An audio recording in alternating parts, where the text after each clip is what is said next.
जय हिंद।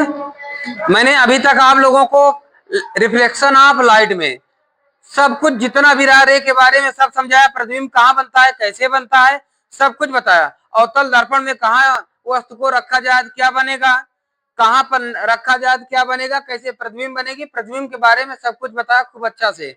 अब आइए हम अगला देखते हैं। बहुत ही one of the most important है डेरिवेशन, बहुत ही ज्यादा महत्वपूर्ण है, जो मिरर का लेंस के लिए, मिरर से चालू होगी, फिर आपको लेंस में जरूरत पड़ेगी, फिर लेंस के बाद आगे, फिर इसी तरह आगे आगे बढ़ती चली जाएगी। तो आपका शुरुआत यहीं से है, आप बेहतर ढंग से इसकी शुरुआत कर सकते हैं। सबसे पहले मिरर में हम देखते हैं एफ यू और भी में संबंध। अभी से ही जान लो एक बात कि अगर कहीं पर ही आपको मिल जाए ये इस तरह, तो इसको जान लो यू है, और कहीं इस तरह मिल जाए तो इसको जान लो भी है ना। यही एक आदत है, इसको ध्यान से खूब बढ़िया से करना। आप समझ गए। अब कहा जा रहा है कि गोलीय दर्पण के लिए एफ यू भी में संबंध। सबसे पहले अवतल दर्पण के लिए हम देखते हैं। अवतल दर्पण के लिए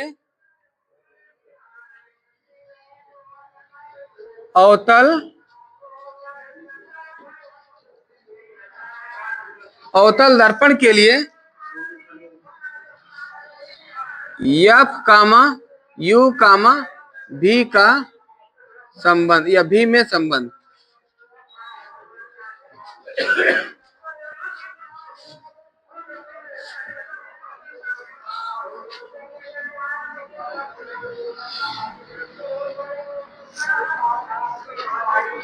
रिलेशन बिटवीन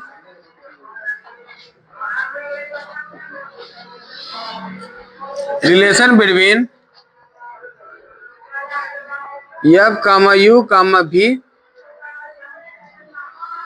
इन कॉनकेव मिरर।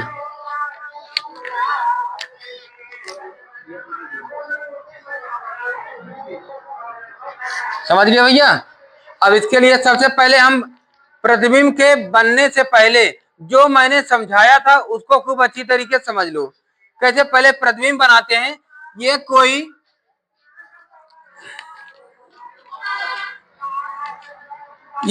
एक अवतल दर्पण है, ये कोई एक अवतल दर्पण है। अवतल दर्पण में बाहर पेंट किया जाता है ना, है ना, बाहर पेंट किया जाता है। अब इसका कोई एक मुख्य अक्ष, ये मुख्य ध्रुव है P, और इसकी कोई तो केंद्र होगा C। भाई कोई तो केंद्र होगा, है ना।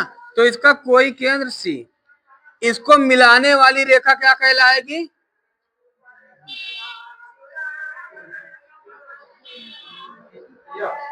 इसको मिलाने वाली रेखा वक्रता, इसको मिलाने वाली रेखा मुख्य अक्ष कहलाती है। क्लियर है। इसी मुख्य अक्ष के बगल कोई वस्तु ओ डैश रखते हैं। भाई इसी के बगल ही रहेगी, है ना। अब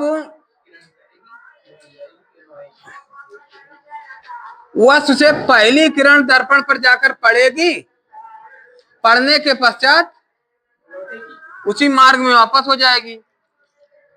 पहली किरण मुख्य अक्ष के जिस बिंदु पर काटती है वहीं पर मुख्य फोकस का निर्माण होता है ना।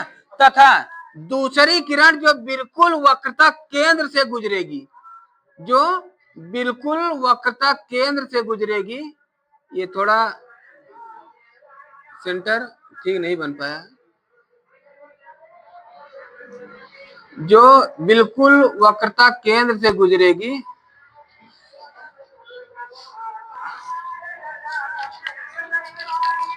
थोड़ा दर्पण और बढ़ा दो, ठीक है ना। और पहली किरण को जिस बिंदु पर काटती है यहीं पर इसी वस्तु का उल्टा और छोटा प्रतिबिंब प्राप्त होता है, जिसे आई डैश कहते हैं।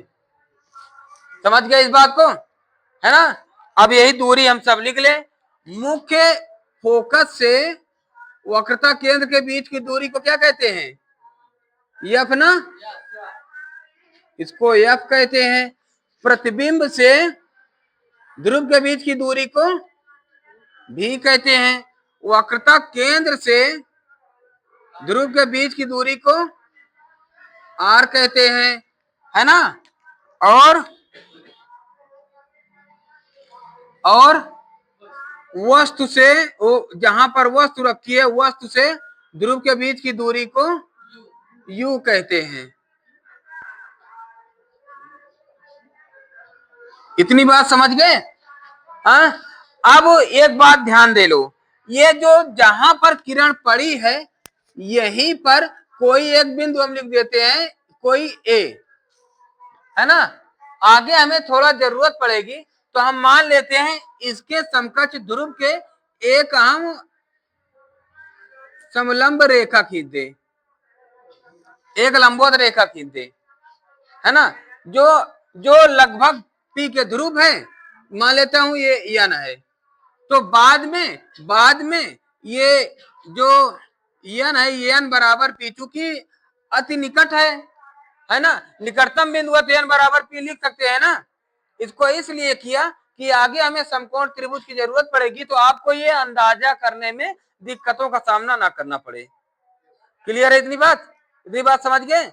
अब इसका हम चलो करते हैं कि देखिए फिर से वही बात जो किया, जो बताया वही बात। माना एक अवतल दर्पण है जिसका द्वारक यम1 व यम2 है, जिसके ध्रुव P के सामने वक्रता केंद्र C है और वक्रता केंद्र से ध्रुव को मिलाने वाली रेखा मुख्य अक्ष और वक्रता केंद्र के बगल वस्तु ओ डैश रखी हुई है, जिससे पहली किरण जाकर दर्पण पर पड़ेगी, पड़ने के पश्चात पुनः उसी मार्ग में वापस हो जाएगी, तथा वस्तु से एक दूसरी किरण जो बिल्कुल वक्रता केंद्र से होते हुए गुजरेगी और उसी मार्ग में जिस माध्यम में गई है उसी माध्यम में वापस हो जाएगी। बताया था ना कल कि वक्रता केंद्र से कोई किरण जाएगी तो उसी मार्ग में वापस हो जाएगी, है ना। तो लेकिन पहली किरण को जिस बिंदु पर काटती है वहीं पर प्रतिबिंब आई डैश का निर्माण होता है। यही लिख देना है आपको थ्योरी, ठीक है ना। थ्योरी आपको यही लिखना जो समझे हो, और फिर उसके बाद लिखना माना अब यहां यही थ्योरी को मैं थोड़ा तोड़ के लिख दे रहा हूं। माना यम1 व यम2 इक्वल P इक्वल और C equal O dash equal और ओ डैश ए इक्वल और ए एफ, या इसको कोई नाम दे दो यम, है ना, ए एम और ए एम इक्वल और ये जाकर ओ डैश M2, ये किरण ओ डैश M2 है ना, और किरण ओ डैश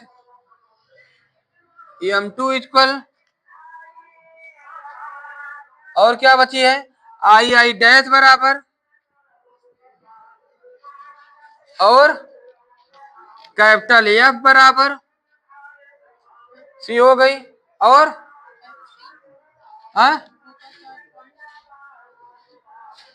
एफ सी इसकी जरूरत नहीं, एफ पी कोई नहीं हो तो ध्रुव के बीच की दूरी है ना, तो कल ही बता दिया था। लिखना हो लिख दो सीपी इक्वल, लिख दो यहाँ पर सीपी, ठीक है, सीपी इक्वल बोल देता हूं मुख्य अक्ष और पी एफ इक्वल और कोई बचा है, एफ बचा है, यू बचा है, भी बचा है, एफ बराबर यू इक्वल भी इक्वल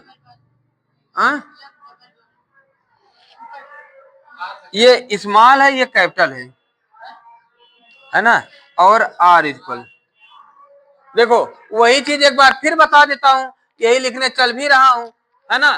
देखो M1 M2 क्या है, दर्पण का द्वारक है ना, और P क्या है, दर्पण का ध्रुव है ना, दर्पण का ध्रुव है। C क्या है, दर्पण के सामने कोई वक्रता केंद्र, है ना, जहां पर वस्तु रखी हुई है। और O डैश क्या है, वक्रता केंद्र के बगल रखी वस्तु। और O डैश A क्या है, वक्रता वस्तु से पहली किरण जो जाकर दर्पण पर पड़ी।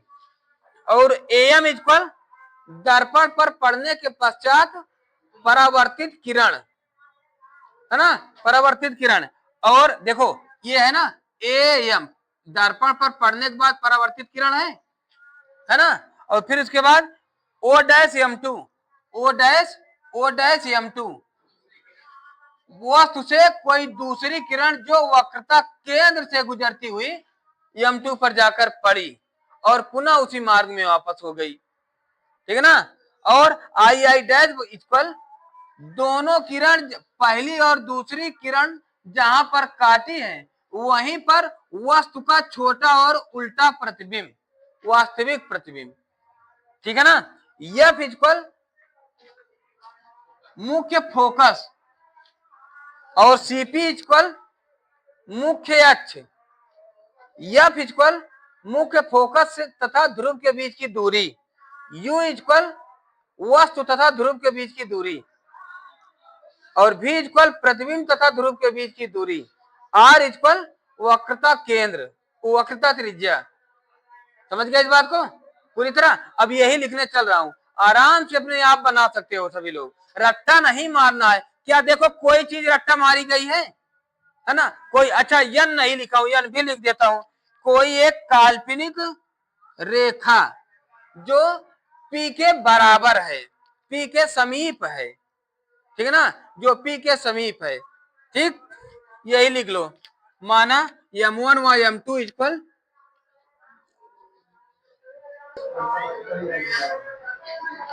R इक्वल वक्रता त्रिज्या,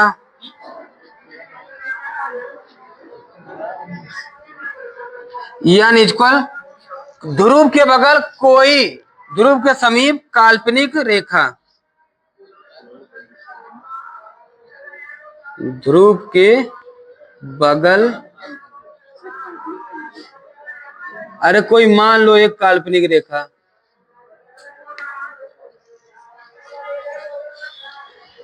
समझ गए।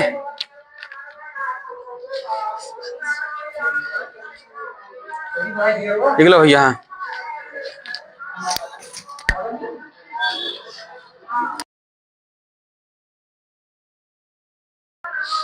इमेज डिस्टेंस,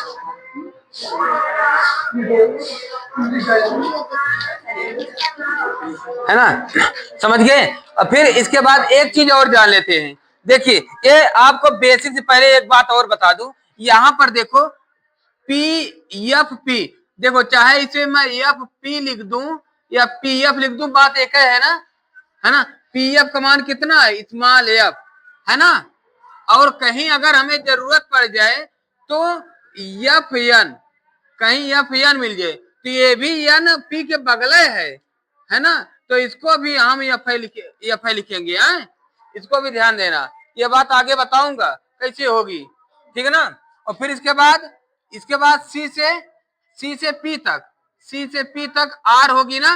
देखो C से ये C है, C से P तक R है ना, देखो C से P तक R, ठीक। और फिर इसके बाद I से P, IP इक्वल क्या है V, और O से P तक क्या है U।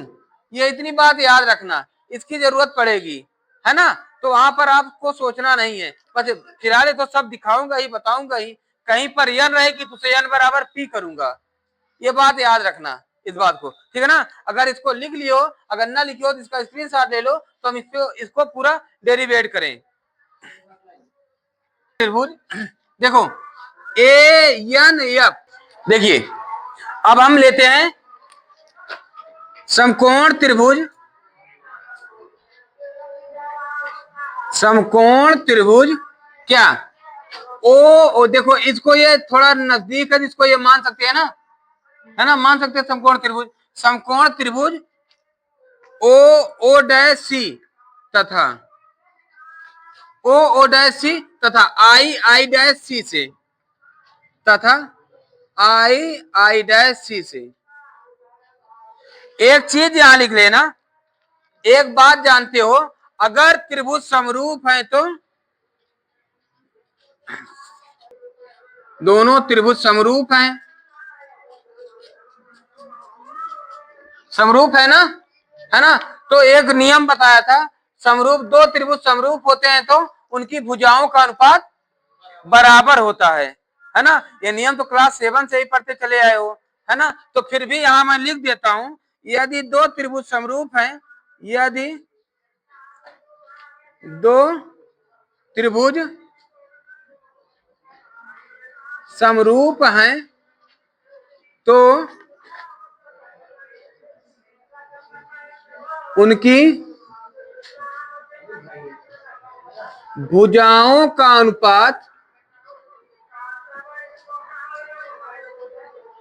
बराबर होता है। कैसे भैया?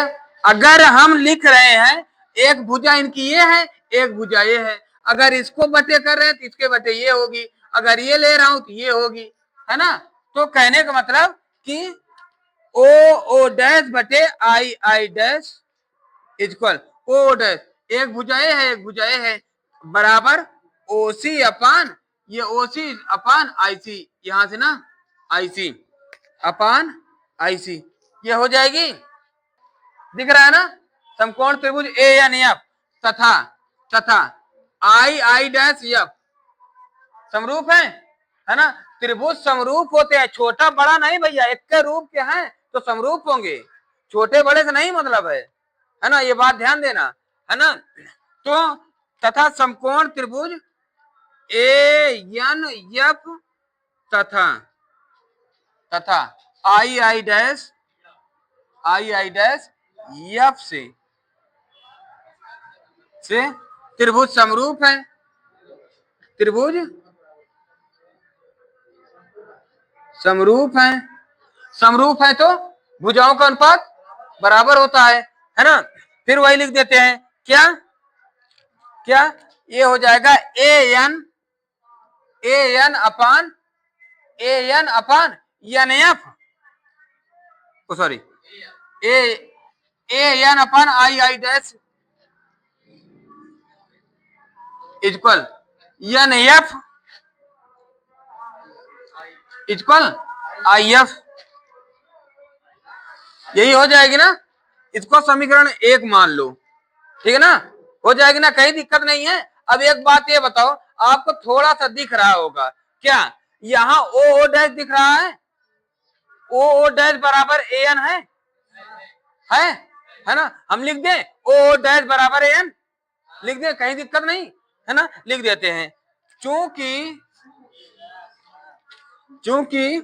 ओ O dash equal A N, है ना, लिख दें भैया, कौनो दिक्कत नहीं है ना, कौनो दिक्कत नहीं है।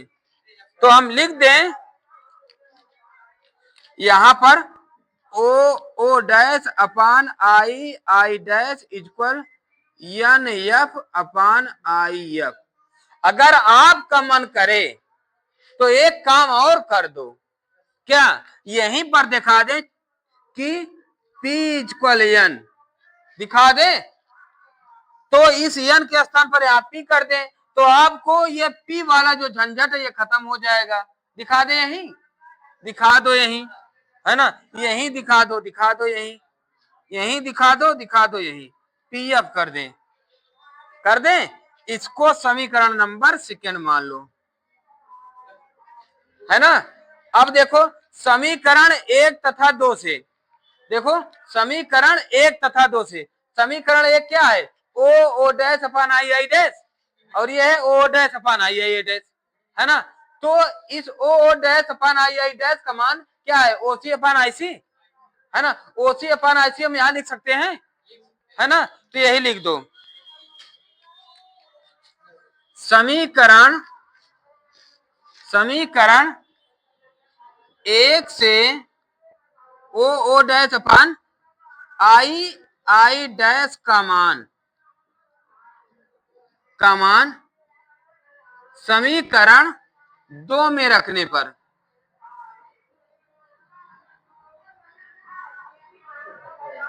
बोलो भैया, कोनो दिक्कत तो नहीं, किसी को कोई दिक्कत नहीं ना, समझ में आ रही है ना भैया। फिर इसके बाद क्या किया जाए, देखो अब ये हम कर लेंगे, ये इलाके यहां रख देते हैं,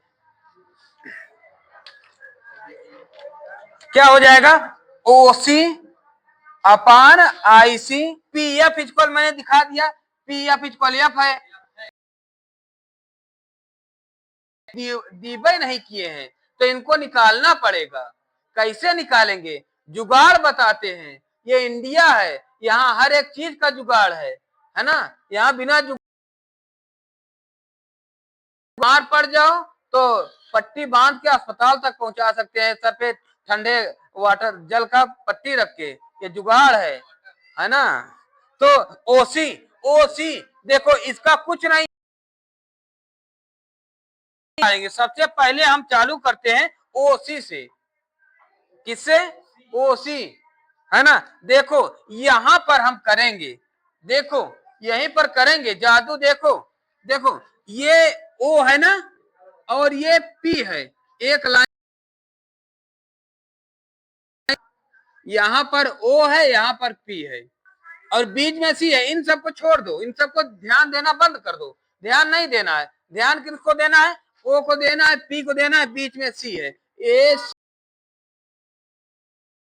क्या, अगर भैया हमको यहां तक की, ये हमें डंडी की जरूरत है, मान लो इसकी पूरी लंबाई में ज्ञात करनी है ना, इनको दो खंडों में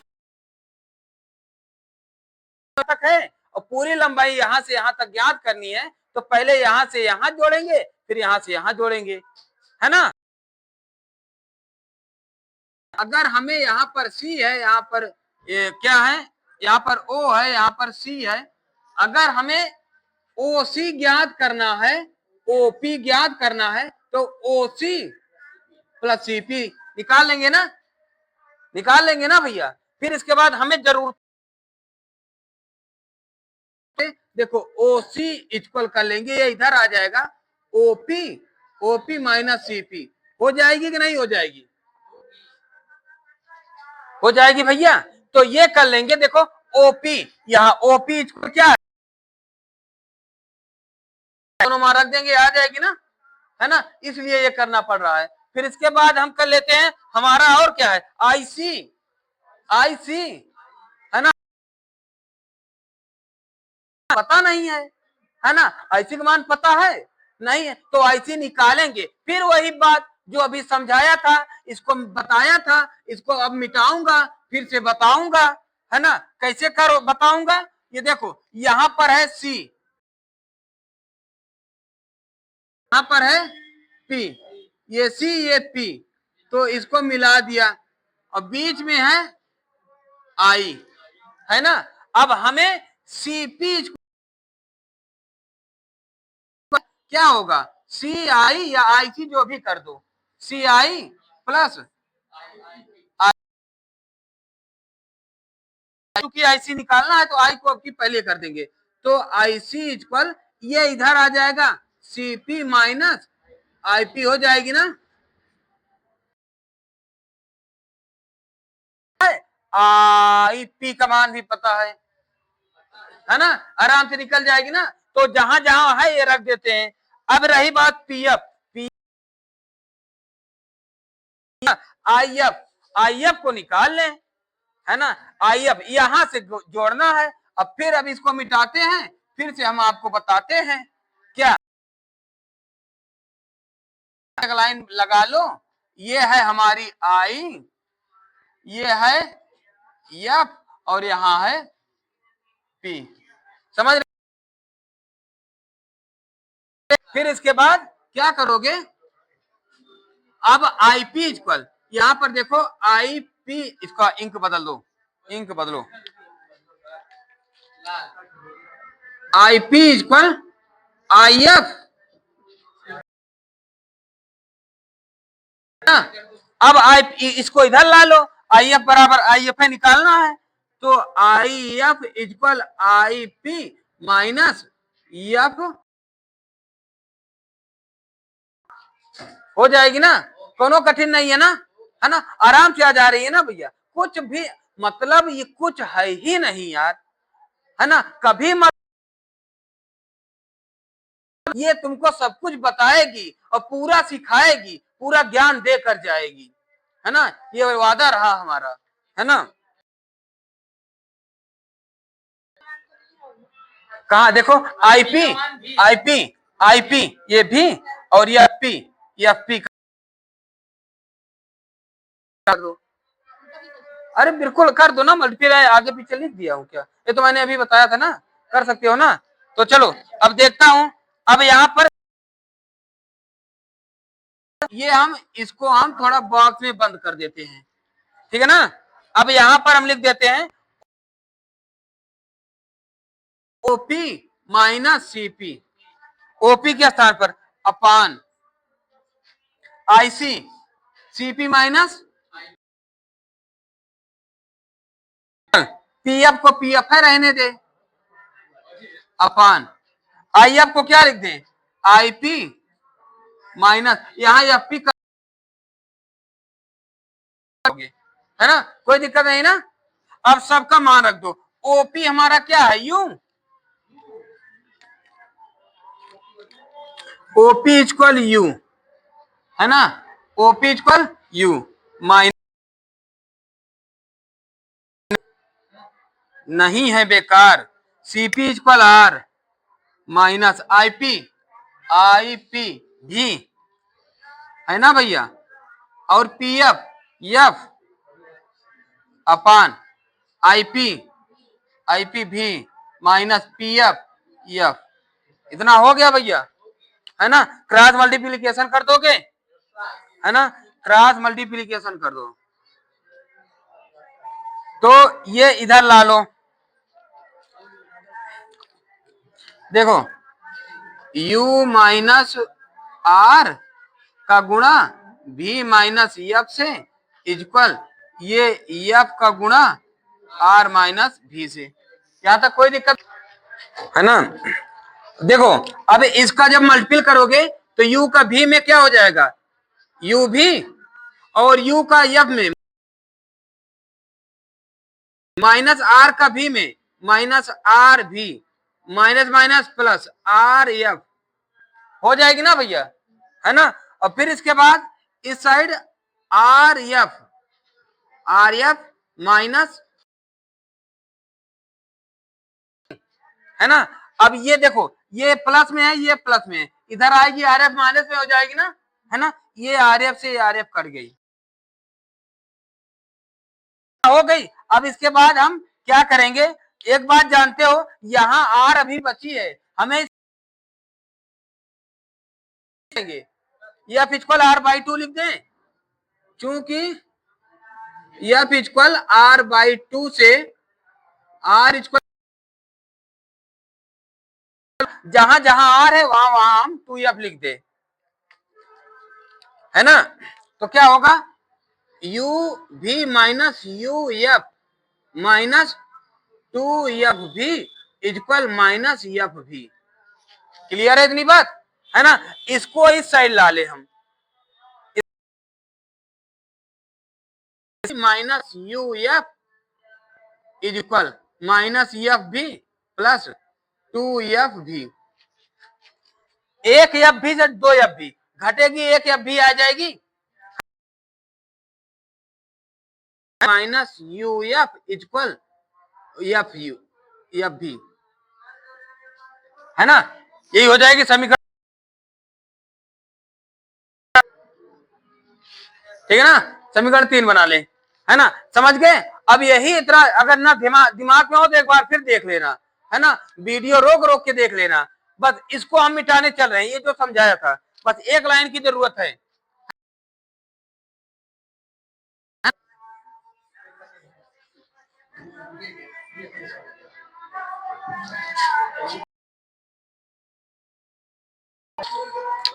क्या करोगे, समीकरण 3 के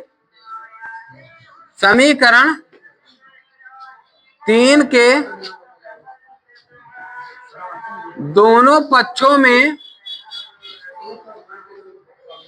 एफ यू भी से भाग देने पर,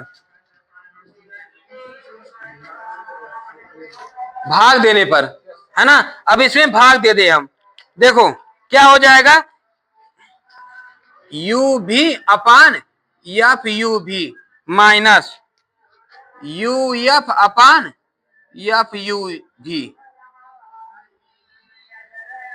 इक्वल एफ भी अपान एफ यू भी। हो गई ना भैया, है ना, कोई कठिन नहीं है ना। देखो क्या करोगे, u से u भी कट गई, है ना। अब क्या होगा, u से u गया, f से f गया, f से f गया, v से v गया, बचा क्या, यहाँ 1/f equal, sorry 1/f minus 1/v, है ना। इसको इसको माइनस में उस साइड लेकर जाओगे, है ना, ये प्लस में हो जाएगी। तो क्या आ गई, 1/f इक्वल 1/v प्लस 1, है ना। यही हमें प्रूव करना था। बस देखो समझाया हर एक कुछ हूं, लंबा लग रहा हो, लेकिन कोई चीज छोड़ा नहीं जो आपको ना समझ में आए, सब तोड़ के पूरी तरह से बताया हूं, लेकिन समझाया पूरा हूं, है ना। इसलिए इसको एक दो बार जरूर रिपीट कर लोगे, ये आपको आ जाएगी, है ना। इसका जल्दी से जहां पर भी कोई दिक्कत हो उसको लिखते चले जाना, नोट्स जरूर बनाना, है ना। रट्टा मारने वाला दिन अब नहीं रह गया है, रट्टा नहीं मारना है,